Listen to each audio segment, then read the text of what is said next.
16장 13절에서 20절까지입니다. 마태복음 16장 13절에서 20절까지 제가 한번 읽고 여러분 읽어도 하도록 하겠습니다.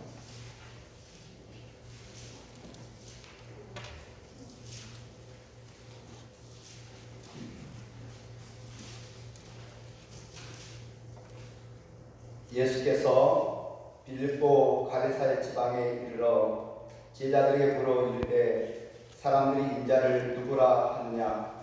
이르되 그들은 세례 요한, 그들은 엘리야, 어떤 이는 예레미야나 선지자 중에 하나라 하나이다. 이르시되 너희는 나를 누구라 하느냐. 시몬 베드로가 대답하여 이르되 주는 그리스도시요 살아계신 하나님의 아들이시니이다. 예수께서 대답하여 이르시되 바요나 시몬아 내가 복이 있도다. 이를 내게 알게 한 이는 혈육이 아니요 하늘에 계신 내 아버지시니라. 내가 네게 이르노니 너는 베드로라. 내가 이 반석 위에 내 교회를 세우니 문명의 권세가 이기지 못하리라. 내가 천국 열쇠를 내게 주리니 내가 땅에서 무엇이든 내면 하늘에서 매일 것이요 내가 땅에서 무엇이든지 풀면 하늘에서 풀리리라 하시고 이에 제자들에게 경고하사 자기가 그리스도인 것을 아무에게도 이르지 말라 하시니라. 아멘. 김도영 목사님 나오셔서 성도의 교회 생활을 말씀으로 선포하실 때 큰 은혜 시간 되시길 바랍니다. 목사님 나오시겠습니다.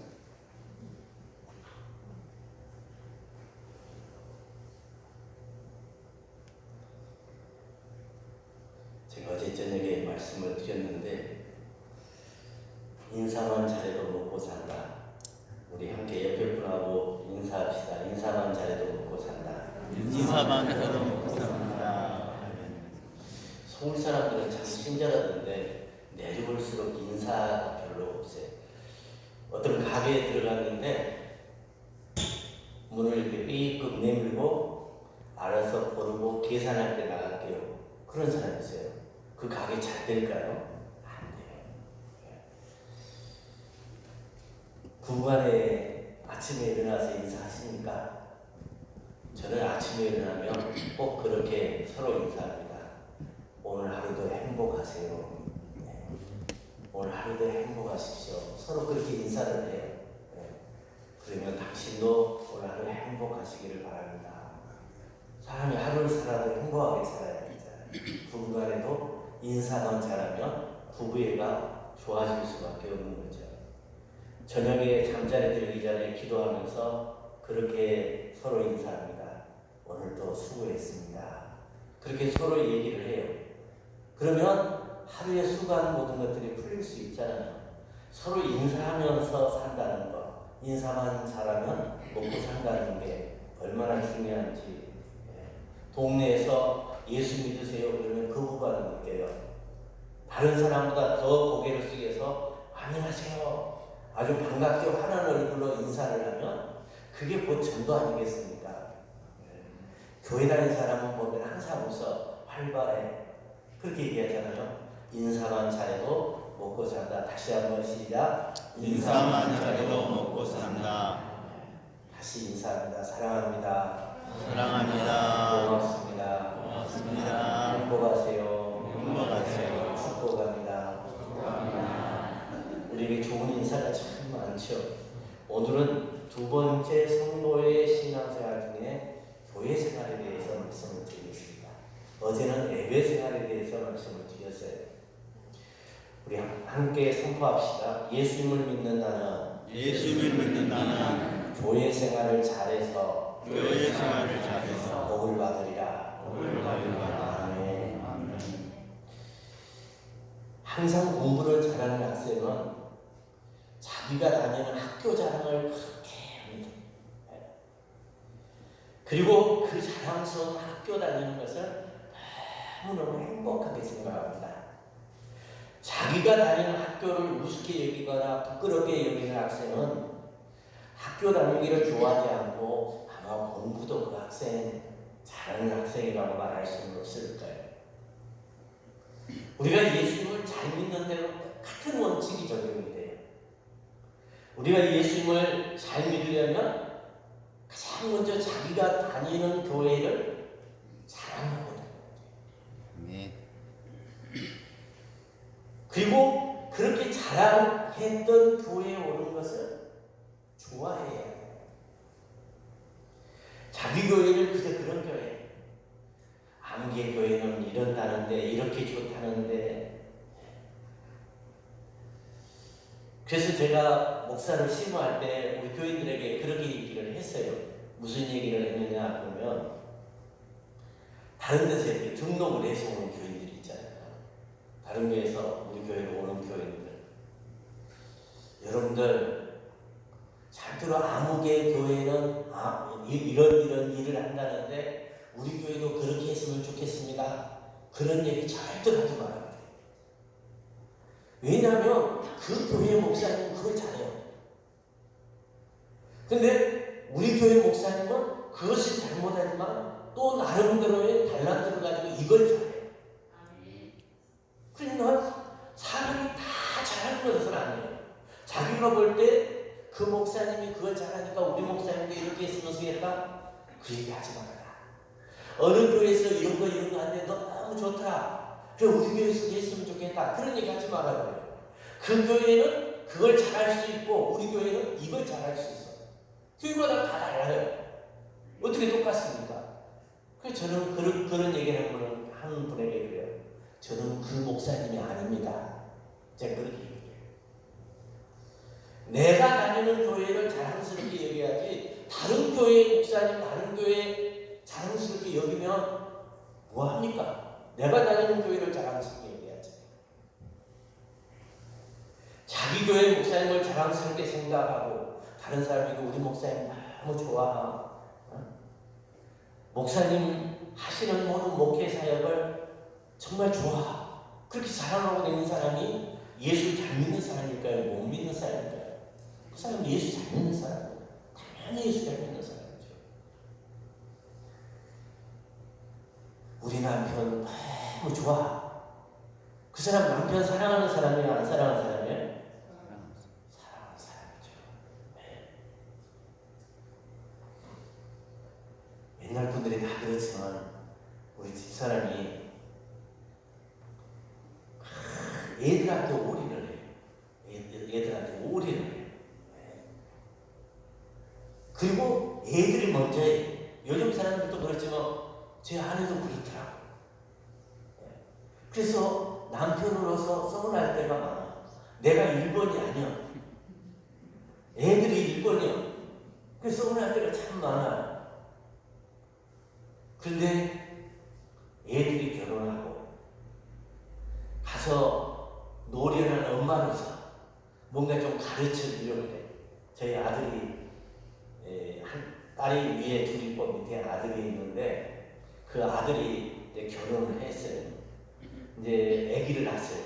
그러니까 시어머니로서, 좋게 얘기해서 시어머니고, 이 전라도 말로 시엄씨지. 시엄씨가 이제 또 좀 간섭을 해야 돼. 옛날 식으로 이렇게 얘기를 하니까 아들이 옆에 있다가 뭐라 그러세요? 어머니, 우리가 알아서 할게요. 그렇게 얘기해요. 그 말이 엄청 서운했어. 왜? 나는 지가 1번이었는데 지가 그럴 수가 있어? 근데 그런 서운함이 있더라고요. 그 다음에 이제 뭐라고 했냐면, 아내랑 의논하고 우리가 알아서 할게요. 그러니까 어머니는 빠지라 얘기야. 그 배신감을 당하고 나서야 누가 보여? 남편이 보여. 그래서 요즘은요, 당신 없으면 못 살 것 같아. 젊었을 때 좀 그러지. 내가 그렇게 얘기를 해요. 사랑하면 자랑하죠. 좋아하면 자랑하죠.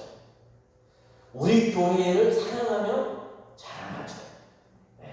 자랑하고 다니고, 목사님을 사랑하면 자랑하고 다닐 수밖에 없다는 얘기예요. 그러므로 우리의 신앙생활에 있어서 우리가 다니는 교회 생활이 정말 중요합니다. 진짜로 중요해요. 그러면 우리가 성숙한 신앙생활을 하기 위해서 교회 생활을 어떻게 해야 합니까? 첫째로 성숙한 신앙생활을 위한 교회 생활은 교회를 사랑하고 교회를 열심히 출석해야 합니다. 제가 어려운 얘기하는 거 아니잖아요. 쉬운 얘기잖아요. 교회를 사랑하고 열심히 출석해야 합니다. 교회를 중히 여기고 교회를 사랑하며 열심히 교회 생활을 하도록 노력해야 합니다. 교회는 단지 경건의 수단이 아니라 정말 역사의 목적이고 구원의 최종적인 목표가 교회입니다. 교회가 중요해요. 요한계시록에 보면 역사의 마지막 예수님이 재림하신 이후에 남는 조직은 딱 하나예요. 교회밖에 안 나와요. 만민과 천사와 성도가 함께 노래하는 어린 양 교회, 이 하나님 나라에 있는 천국의 교회를 이 세상 살면서 경험할 수 있는 곳이 어디냐? 지상교회, 여러분의 교회. 그래서 눈에 보이는 교회에 충성 못하면서 눈에 보이지 않는 천국 교회를 어떻게 사랑하고 충성할 수 있겠습니까? 눈에 보이는 교회를 정말로 사랑하고 충성스럽게 섬겨야 합니다. 그러면 어떻게 되느냐? 시편 122편 6절에 예루살렘을 사랑하는 자는 형통하리로다. 아멘. 믿습니까? 이 말씀을 아주 단순하게 바꾸면 그런 말이에요. 예루살렘, 이스라엘 사람들은 이 예루살렘 그러면 교회를 얘기해요. 교회를 사랑하면 형통하리로다. 교회를 사랑하면 복을 받으리라. 그런 말씀이에요. 그래서 다윗이 예루살렘을 얼마나 사랑했습니까? 다윗은 교회를 사랑하는 사람이에요. 그렇게 교회를 사랑하는 다윗을 놓고 넌 내 마음에 든다. 하나님 그렇게 얘기하십니다. 이 말씀은 사실입니다. 그리고 하나님의 말씀입니다. 교회를 사랑하면 복 받습니다. 교회를 사랑하는 이들이 복을 받았다는 사실은 너무나 많은 사람들이 체험한 얘기입니다. 그러므로 여러분 교회를 사랑하십시오. 그야말로 틀림없이 하나님께서는 하나님 자신의 교회를 사랑하는 사람을 형통하게 하시리로다. 아멘. 복을 주실 줄로 믿습니다. 아멘. 세상에서도 항상 겉에서 뱅뱅 도는 사람이 있어요. 주도권이 없이 주변에서만 기웃거리는 사람들이 있습니다. 여러분 그런 사람이 되면 안 됩니다. 교회 안에서도 겉에서 뱅뱅 도는 사람이 있어요. 교회 안에 한 발, 세상에 한 발. 이거 뱅뱅 돌아요. 겉돌아요. 때로는 부담도 되고 때로는 그 때문에 상처도 받지만 교회를 사랑해서 교회 깊이 발을 들여 놓음으로 받은 유익과 축복에 비하면 세상 그거 아무것도 아닙니다. 아무것도 아닙니다. 교회가 얼마나 소중한가를 저는 은퇴하고 절실하게 더 느꼈어요. 그러잖아요. 현역 때는 새벽 기도 가지, 또 아침 밥 먹으면 출근해서 교회가 있지, 또 신방 가지, 또 수요일 예배 드리지, 주일 예배 새벽부터 1부, 2부, 또 저녁 예배 계속 교회 안에서만 살았어요. 그러다가 은퇴를 하고 후임 목사님이 다 오셨잖아요. 출근은 끝이잖아요. 은퇴하면. 그리고 은퇴한 목사가 새벽 기도에도 가서 앉아있고 저녁 예배도 가서 앉아있고 예배마다 가서 앉아있으면 담임 목사님이 얼마나 또 부담이 되겠어요. 그러니까 교회를 나가고 싶어 미치겠는데 교회를 못 가겠다. 그래서 주일 날 예배만 예배 보고 교회를 안 나가다가 이건 안 되겠다. 그래서 제가 강주로 이사를 갔어요. 그래서 집을 어디다 얻었냐? 교회 가까운 데다가 걸어서 5분이면 갈 수 있는 데다가 집을 얻고 가서 주일 낮 예배는 물론 저녁 예배, 수요 예배, 새벽 예배 특별 집회 있다면 또 나가고 교회에 앉아있는 그 자체만으로도 난 너무너무 행복해요. 너무너무 행복해요. 교회에 앉아있는 그 자체. 은퇴하고 나니까 교회 안에 있었다는 것이 얼마나 행복한 것인지 그걸 제가 알았어요. 그걸 알게 됐는데 내가 주님의 교회를 진짜 사랑했구나. 그걸 알았어요.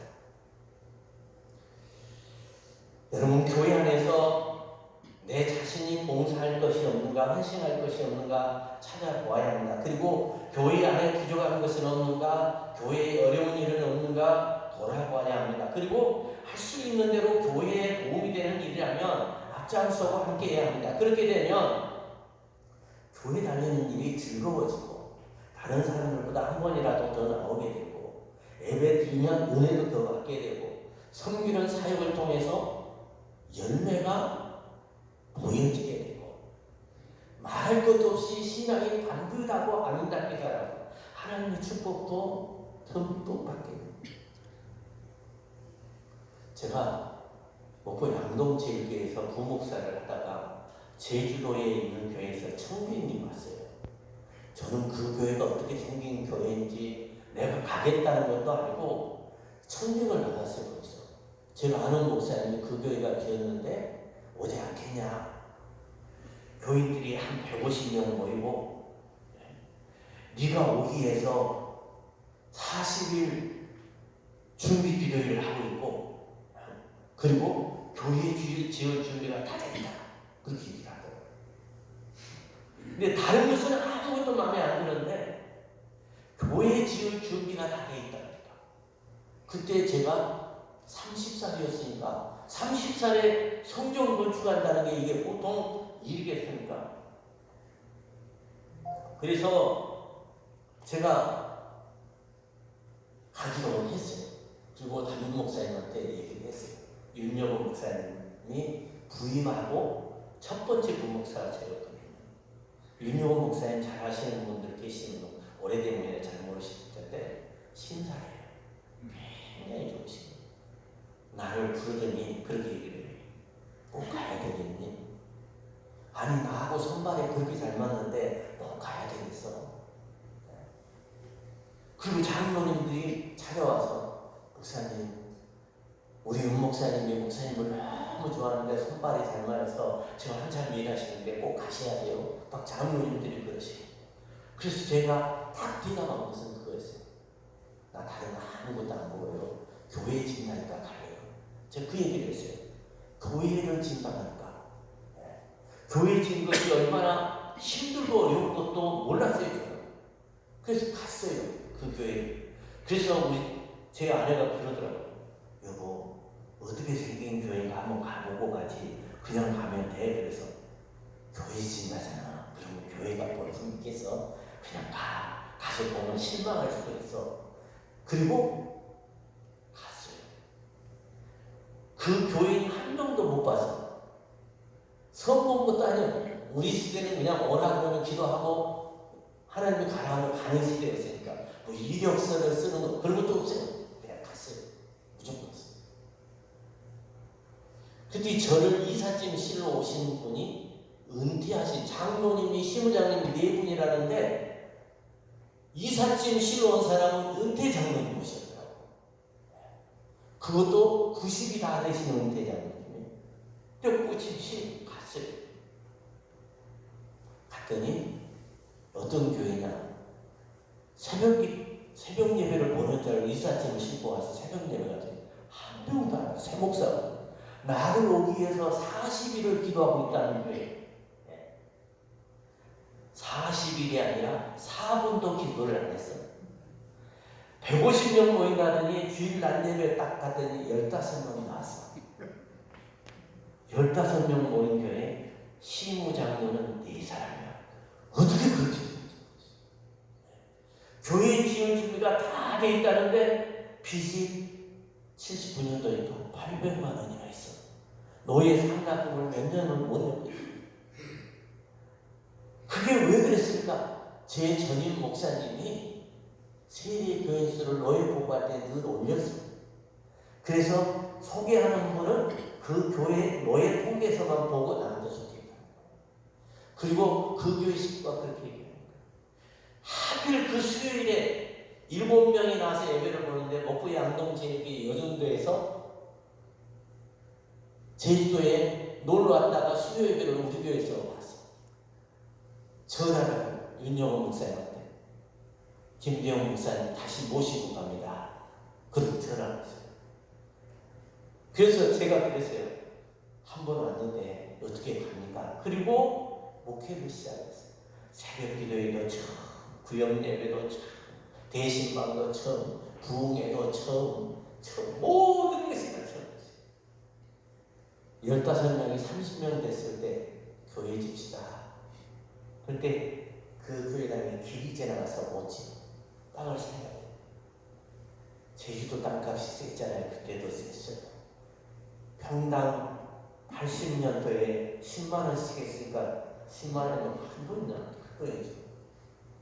그래서 땅을 삽시다. 그러니까 자기들이 거짓말하는 게 있잖아요. 교회 지을 준비가 다 돼 있고 40일 기도를 하고 있었고 150명이고 거짓말하는 게 있으니까 땅을 삽시다. 그래서 땅을 샀어요. 30년이. 그 당시에 돈으로 1억 5천 주고 땅을 샀어요. 기적이 일어났어요. 모두가 땅 살 돈을 언급할 수 없을 거라 생각했는데 그 30명이 1억 5천을 헌금을 한 거예요. 그래서 빚없이 땅을 샀어요. 교회를 이제 지읍시다. 그리고 물어도 안 가서 저는 누구한테 물어본 적이 없어요. 제주시에 우리 그 교회 동네에 설계사가 있다고 찾아가서 150평을 149평까지는 그 지을 수 있잖아요. 대형 업체가 아니어도 지경을 지을 수 있으니까 물어봤어요. 149평짜리 당신이 설계할 수 있는 한에서 최고로 멋지게 설계했어요. 그 지을 돈을 어디서 나오는지는 나는 잘 몰랐어요. 하나님이 주신다고 그렇게 늘 배웠으니까. 그래서 그렇게 했어요. 그래가지고 설계를 멋지게 빼가지고 이제 단위를 모이고 제지회를 모여서 이제 같이 의논을 하는데 그 얘기를 하시죠. 땅 사는 것도 이렇게 샀는데 몇 년 있다가 집시다. 그게 파괴다. 그래도 나는 하나님이 교회당을 지으라 한다. 그리고 또 그러면 돈은 어디서 나오는데요? 하나님이 주십니다. 또 그렇게 얘기를 했지. 저는 하나님 주실 줄로 믿었어요. 그리고서 회의를 진행하는데 안수 집사님 한 분이 성질을 팍팍 내면서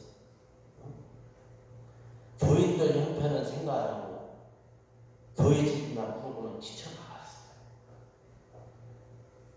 그러니 그 회의가 어떻게 되겠어요?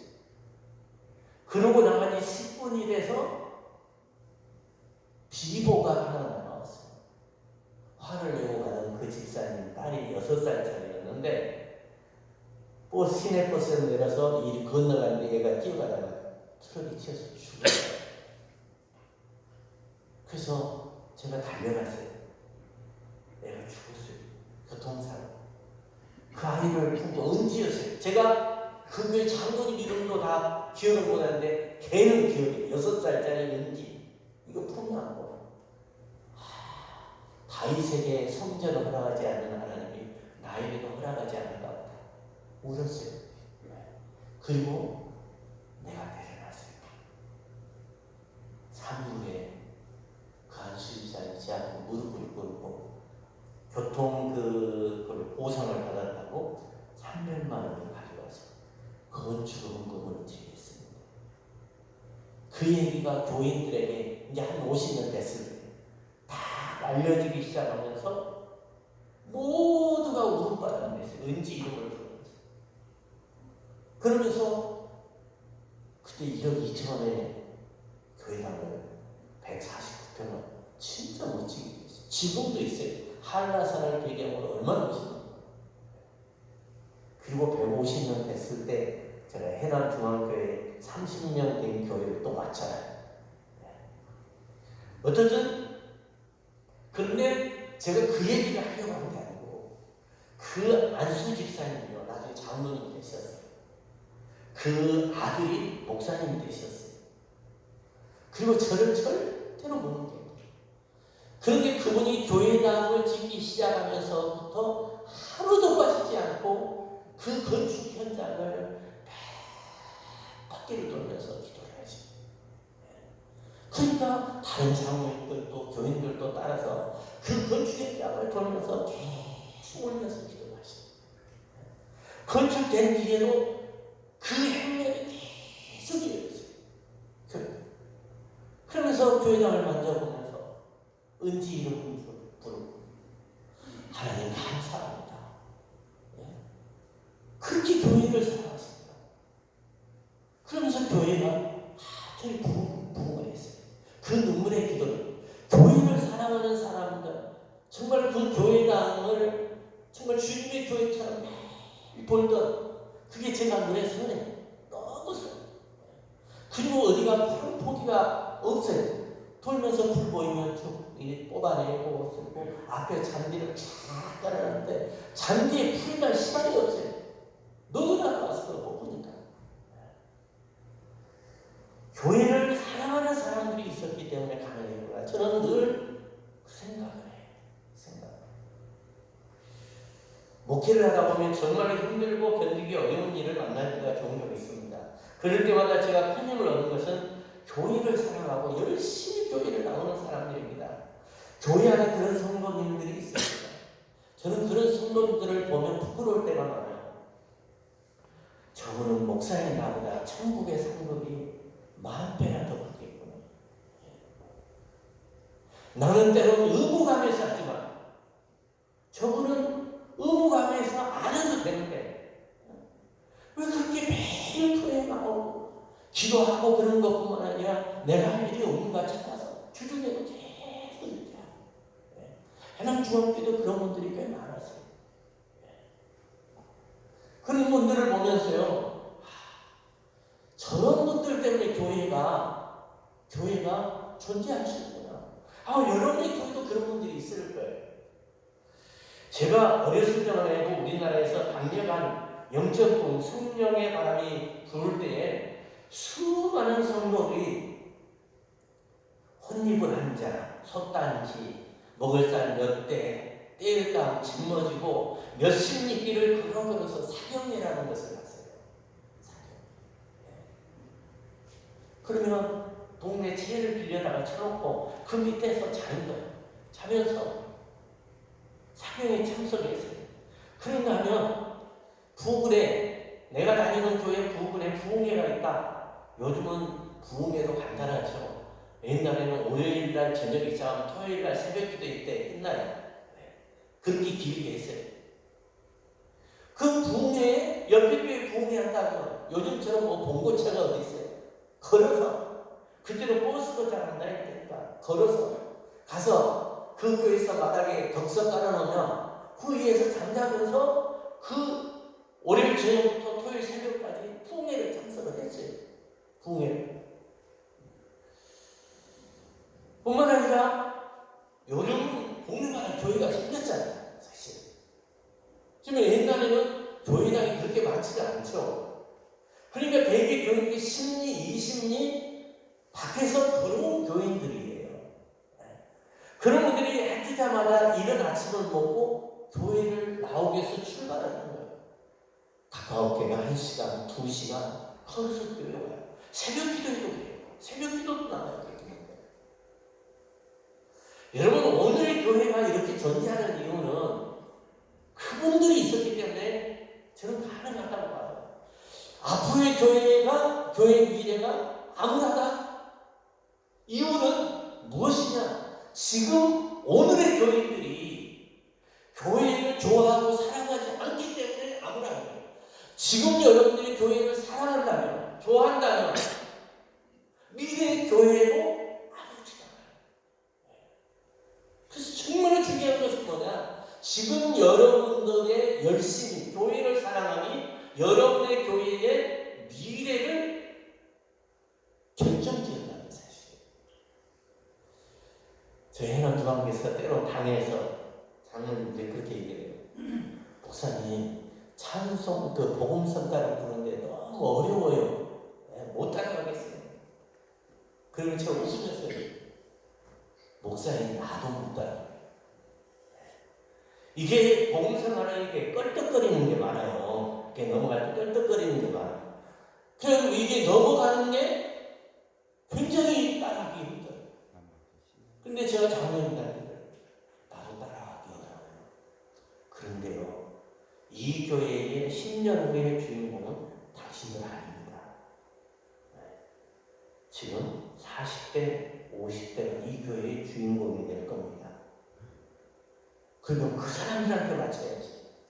장로님들한테 맞추면 되겠습니까? 죄송하지만 장로님들은 어디다 던져놔도 예수 믿을 사람들이고 천국 가실 분들입니다. 교회의 미래를 책임질 사람들 중심으로 예배로 나아가야 되지 않겠습니까? 제가 그 얘기를 했어요. 그러니까 이해가 된다. 여러분, 이 영적 부흥의 불꽃이 큰 불을 일으켜서 우리 한국교회가 될 수 있도록 오늘의 여러분이 정말 교회를 살아가고 좋아해요. 교회는 여러분의 어머니의 품과 같은 신앙의 안식처요, 믿음을 키워주는 영적 장소입니다. 그러므로 성숙한 교회 생활을 위해서 교회 살아가야 돼요. 정말 교회를 살아가야 돼요. 열심히 출석해야 돼요. 두 번째로 우리가 성숙한 신앙생활을 하기 위해서 교회 생활을 어떻게 해야 합니까? 성숙한 교회 생활을 위한 교회 생활은 목회자는 성도님들을 사랑으로 섬기고 성도님들은 목회자를 사랑으로 섬겨야 합니다. 그때 서로 성숙해집니다. 어떤 분이 제게 자기 교회 목사님 흉을 봅니다. 우리 목사님은요, 사랑하고 싶어도 사랑할 구석이 없어요. 맨날 설교도 찌르는 설교를 하고 때리는 설교하고 상처주는 설교를 하고 말투도요 툭툭하고 정이 없어요. 그런 목사님을 어떻게 사랑하라고 말입니까? 사랑할 마음이 안 생겨요. 저는 그런 말을 들을 때마다 나보다 한 손해보구나, 나보다 한 손해보구나, 그렇게 들어요. 제가 중학교 다닐 때 저희 수학 선생님이 한 50대 아줌마 선생님이셨어요. 근데 저를 엄청 이뻐해 줬어요. 엄청 이뻐해 줬어요. 그래서 저는 수학 시간이 기다려졌어요. 그래서 저는 다른 과목보다 수학은 항상 100점을 맞았던 것 같아요. 그런데 영어 선생님은 저만 만나면 뭐라게요? 양아쳐요. 지금도 영어 그러면 울렁증 생겨요. 누구에게인가 사랑받고 그렇게 사랑해주는 사람을 좋아한다는 것은 이처럼 중요한 것입니다. 목회할 때 저 자신도 매우 조심했습니다만은 조심한다고 했지만 저 때문에 상처 입은 사람들이 많았어요. 저 때문에. 솔직히 저 때문에 상처 입은 사람들 많았어요. 그럴 때면 찾아가서 터놓고 얘기를 해봐요. 사실 별거 아니에요. 아주 작은 문제, 별거 아닌 문제로 상처를 받으신 거예요. 상처를 받았어요. 여러분, 그런 목회자도 어쩔 수 없는 것 같아요. 상처를 줄 수밖에 없는 상황에 이른다는 거죠. 어느 날 집사님이 교회를 안 나와요. 왜 안 나오시냐? 그런데 알 수가 없어요. 누구한테 말을 안 해요. 근데 친한 집사님이 기침을 해줬어요. 그 집사님 집에 신방을 갔는데 과부 집사님, 남편이 일찍 세상에 떠났어요. 일찍 떠나서 어린 아이들 데리고 키우는 거예요. 그런데 신방하고 저하고 제 아내하고 나란히 앉아서 둘이 뭐 하면서 서로 웃고 그랬어요. 과부 집에 와서 영장 지를 일이 있어서 목사님하고 사모님하고 둘이 쳐다보고 웃고 그랬다고. 그래서 상처받았대요. 그러면 그분이 잘못한 거예요? 내가 잘못한 거예요? 내가 잘못한 거예요. 그분을 헤아리지를 못했잖아요. 그분의 입장을 헤아리지를 못했잖아요. 그런 집에 가면 서로 떨어져서 모른 척하고 신방을 했어야 되는데 무엇이 좋다고 둘이 쳐다보고 웃고 그랬으니 그 가슴에 염장 지은 거 아닙니까? 얘기해보면 사소한 것을 사소한 것을. 그런데 중요한 것은 뭐냐? 그 사소한 문제 때문에 목회자와의 관계가 나빠지면 설교가 귀에 안 들어가요. 그래서 다른 사람들 은혜 받는다는데 은혜 못 받고 있어요. 신앙생활에서 설교를 통해 은혜를 받아야 신앙이 올바르게 성장할 수 있잖아요. 그런데 설교를 통해서 은혜 받지는 못해요. 사소한 작은 문제로 상처를 받았으니까. 건강한 신앙생활과 은혜 생활을 할 수가 없는 거예요. 그러므로 사랑하는 사람들, 목사가 상처 주고 싶어 상처를 주겠습니까? 몰라서 상처 줄 때가 참 많아요. 신앙생활과 은혜생활을 위해서 허물은 사랑으로 덮고 용서하고 좋은 면만 봐주면 사랑스럽게 보여요. 목사님들도 마찬가지고 성도님들도 마찬가지예요. 제가 목회하면서 부교육자들한테 그런 얘기를 했어요. 이제 부교육자를 모아놓고 가끔 한 얘기가 하고 있어요. 교인들이 와서 무슨 얘기를 하면 예 아니오를 하지 말아라. 제가 그 얘기를 했어요. 예 아니오를 하지 말아라. 전라도 사람들은 지나가면서 한 말이 많아요. 목사님한테도 지나가면서 하는 말이 많아요. 그리고 말해놓고 가다가 잊어버려요. 가면서 본인이 잊어버려요. 그런데 내가 집사님 그게 아니에요. 그러면 그 얘기 내용이 중요한 게 아니라 그게 아니에요. 그 말에 상처를 입어요. 아, 목사님 나 싫어하는가 보구나. 내가 뭔 말했더니 싫어하는구나. 그렇게 받아들여요. 물론 믿음이 있으신 분들은 그렇지 않지만 믿음이 연약한 분들은 그렇게 받아들여요. 그리고 상처를 받아요. 그러면서 목사와 거리가 멀어져요. 그래서 그게 아니에요. 그거예요. 이게 아니오를 너무 쉽게 말하지 말아요. 95%는 지나가면서 하는 말이고 가다가 잊어버린다. 그 말을 꼭 들어줬으면 하는 말이면 다음에 반드시 또 와서 2번째, 3번째 하신다. 그때까지 기다려라. 제가 그 얘기를 해요. 오래 목회하면서 너무 쉽게 대답했다가 상처 입은 교인들을 많이 봤기 때문에 전라도 사람들은 이 배면성이 강하잖아요. 제 아내가 청주 사람이에요. 전라도 와서 살면서요 상처를 많이 받았어요. 제 아내가. 교인들이 하는 말이 저것이 진짜 말인가 농담인가 그게 구별이 잘 안 된대요. 이게 전라도 사람들은 농담 반 진담 반이라는 게 있잖아요. 농담 반 진담 반. 근데 때론 그게 농담일 수도 있고 진담일 수도 있고. 근데 나는 알아 보여요. 아 저건 농담이다. 저건 진담이다. 왜? 난 전라도 사람이니까. 근데 청주 사람은 모두 다 교인들이 한 얘기는 진담으로 받아들여요. 그래가지고 오해를 해요. 그래서 제가 그 오해를 풀어주면 뭐라고 얘기냐면 당신은 내 말을 들어야지 왜 그 교인 말을 듣냐. 또 그래요. 그리고 두 사이가 또 나빠져. 야, 이게 지역 차이도 그렇더라고요. 그래서 여러분 정말 이 말이라고 하는 게 참 중요한데 나중에 말에 대해서는 얘기를 드릴게요. 우리의 신앙을 방해하게 하여 사탄이 가장 잘 사용하는 전략 중에 하나가 목회자와의 관계를 이간질시키는 것이 사탄의 역할의 가장